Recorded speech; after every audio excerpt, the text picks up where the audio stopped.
একই হলো বার্সেলোনার, অভাগার মতো যেখানেই যাচ্ছে সেখানেই তাদের সাগর শুকিয়ে যাচ্ছে। এবার ক্লাব ছেড়ে যাচ্ছেন ভরসার অন্য নাম গুন্ডোগান। কিন্তু কেন তিনি ছেড়ে যাচ্ছেন বার্সেলোনা? ঘটনা জানার যখন চেষ্টা করলাম, থলে থেকে বেরিয়ে এলো এক কালো বিড়াল। আসুন দেখি মিউ মিউ করে সে বিড়াল কি বলতে চায়।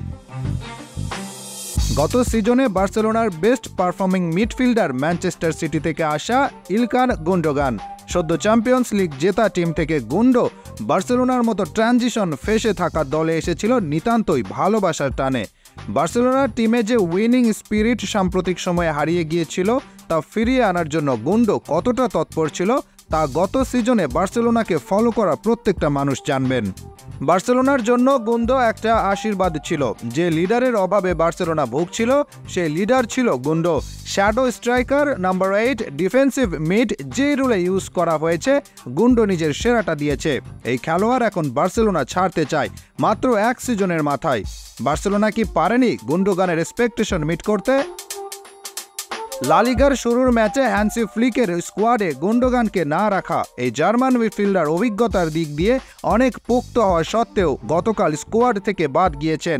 যদিও বলা হয়েছিল যে অভিজ্ঞ এই মিডফিল্ডারের অনুপস্থিতি হয়তো জন গ্যাম্পার ট্রফি ম্যাচে পাওয়া আঘাতের কারণে, তাই সতর্কতামূলক ব্যবস্থা হিসেবে গুন্ডোগানকে প্রথম ম্যাচের শুরুর একাদশে রাখা হয়নি।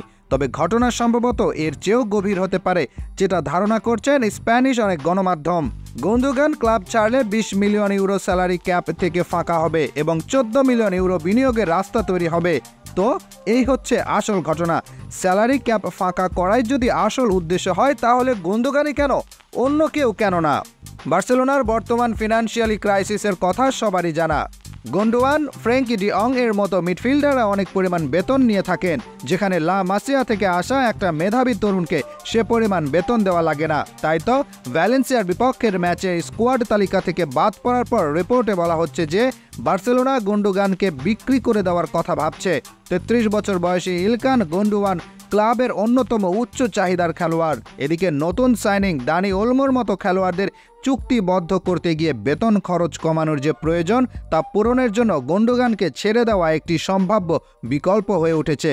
এসব কিছু দেখে গুন্ডোগান তার ক্লাবকে দেওয়া প্রতিশ্রুতি আরেকবার নিশ্চিত করলেও তার ভবিষ্যৎ নিয়ে চলতে থাকা রিউমারকে তিনি আর সহ্য করা সম্ভব না বলে জানিয়ে দিয়েছেন।